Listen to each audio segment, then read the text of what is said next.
guys, Damo here again. Today's video, we're just going to briefly touch on a topic very dear to me, something that was crucial in my own personal transformation, recovery and healing, and it's self-love and self-worth as well, but primarily we're going to talk about self-love. And for me, it's the most crucial, it's the foundation, the starting point of any endeavor that we're going to undertake is being able to care and love for ourselves and understanding that we're worthy.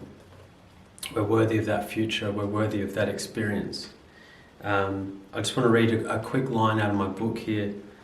It just says, self-love is the key to happiness. It was with us when we were born, and it's only through the hardships we face and the ways we choose to deal with them that we become detached from this innate self-love. And the key word there for me is innate. I believe fundamentally we're all born connected to that sense of self-love and self-worth. It's that divine intelligence that's in all of us, and it's so readily observable in children, in small children. And I found in my own journey, and I see it a lot, that we gather some wounds, we get some scars and some bruises, and we fall down, and we love and we lost. And somewhere along the way, depending on how we choose to survive and choose to deal with that emotional pain, we can just detach from this caring and loving for ourselves. So how can you get back in touch with self-love? This is the big, people always say to me, Damo, you talk so much about emotional power and you're always shining and I can see it in your eyes. How do we get to there? How do we get to that place? And what I know from my own personal journey is I had to grieve. I had some pain that had to be processed to make peace with my past. I think a lot of people who are unable to feel that within themselves are dragging their past around with them.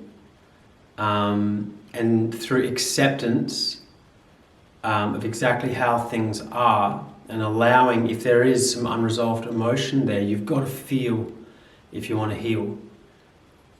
We're emotional beings. If you run from your pain and you run from the emotion for your whole life, I believe that over time that also will pull us away from that innate self-love. So yeah, number one would be to allow yourself to feel. And within that, it could be a grieving process. And the way people grieve and shed pain is different for everyone. So, but allowing ourselves to feel so we can heal.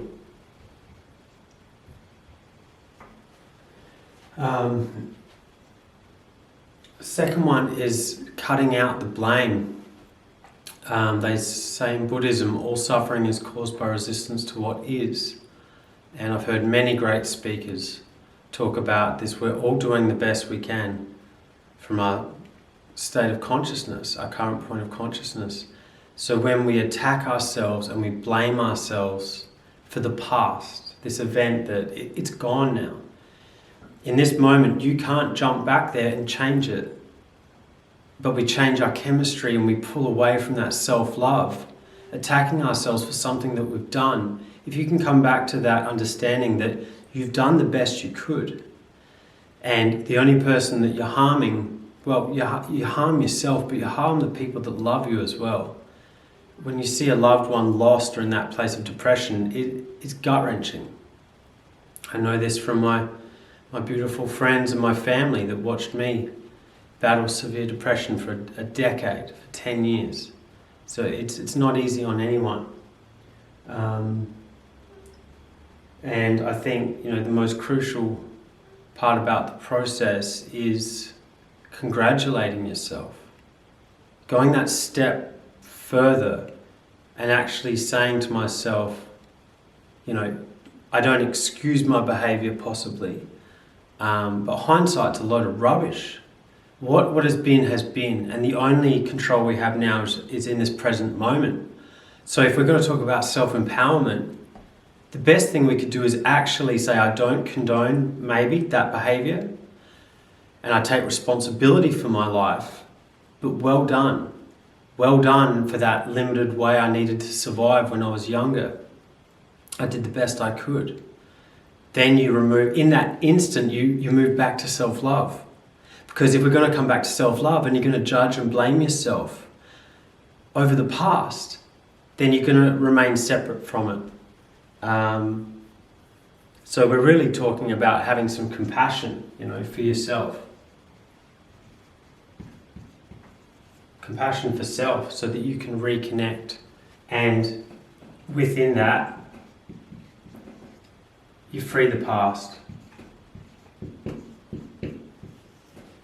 And that's so crucial. I've worked with so many coaching clients over the last couple of years that I started my coaching that they speak as if the event is still happening now. They're not present with you. You can really tell when someone's there and someone's present in a conversation. And if, depending on someone who might be an empath, you can really feel how they go in to that blame, into that contraction. And it's not a nice feeling at all.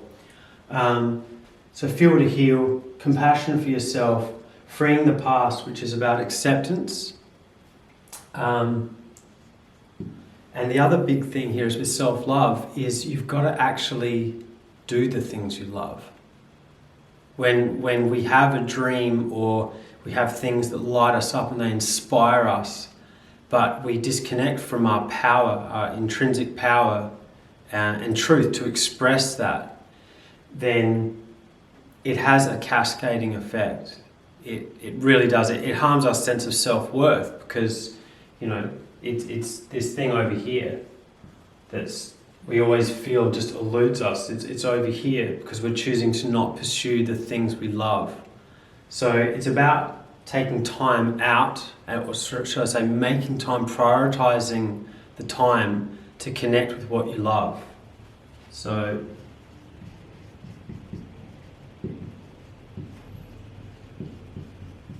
it seems too basic, doesn't it? It's like self-love, I've just got to connect with things like that. Well, the action comes first. I'm going to be making another video about this very, very shortly.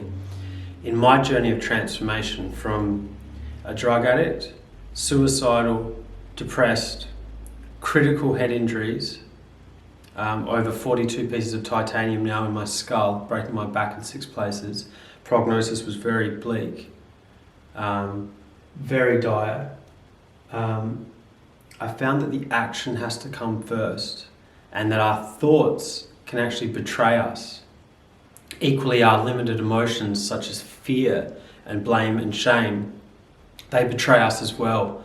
And so we base our action or lack of action on this feeling in the body or this old program we run in our head, and we don't take that action. I promise you, if you can just be ahead of your time and just go out into the world and shine that light of yours, things will start to change. They do change. I mean, there's so many people that are living proof of that, and it's like a snowball rolling downhill. It's gathering momentum as it moves.